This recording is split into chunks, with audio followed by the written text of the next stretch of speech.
mandate, institutional structure, and operational effectiveness of the Kenya Institute for Public Policy Research and Analysis, KIPRA. The bill seeks to align the institute with the Constitution of Kenya 2010 to strengthen the institutional governance in accordance with the proposal code of governance for state corporation. So NMS supports these reforms because Kenya's future prosperity increasingly depends on evidence-based public policy, effective research, institutions enable government to anticipate economic trends, evaluate existing programs, identify policy gaps, and recommend practical reforms that improve service delivery and national development. So, however, MMA Associate CLG submits that the amendment bill should go beyond institutional restructuring and explicitly strengthen KIPRA's role as Kenya's premier center for strategic national policy research.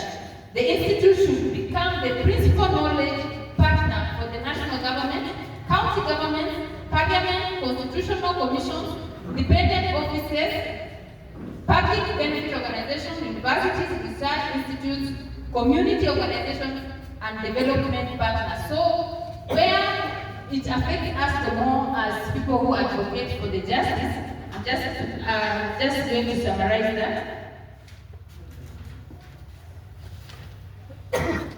That is in the line of historical justice research. Kenya's development agenda should recognize that unresolved historical grievances continue to affect social cohesion and economic inclusion.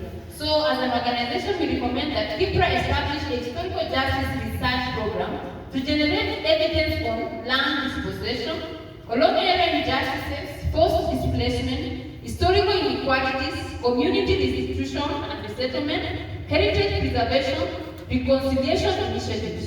The program should provide objective research to support policy discussion on restorative justice while maintaining KIPRA's independence and evidence-based approach. So, in conclusion,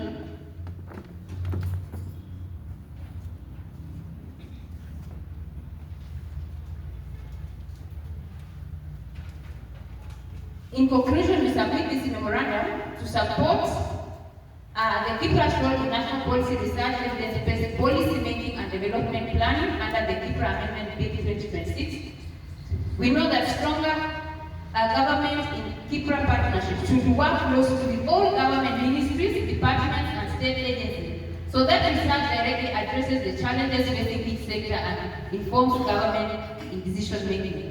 Then number 3, international research and knowledge transfer. We recommend that government ministry and departmental staff should be given opportunities to participate in international research programs, conferences, and collaborative studies. They should then transfer the knowledge and skills gained back to their respective departments. Then number 4, adequate government funding for research. The government should provide sustainable resources to KIPRA and national research activities. Research should be treated as an essential investment in Kenya's economy and social development rather than an optional activity. Then support for university students. Resources should be allocated to enable university students to conduct extensive and meaningful research in collaboration with their institute, helping develop the next generation of researchers, policymakers, and innovators. Support for research organizations. The government should support organizations like, for example, ours here and many other organizations which have participated in research activities and contributed to policy and community research despite limited resources.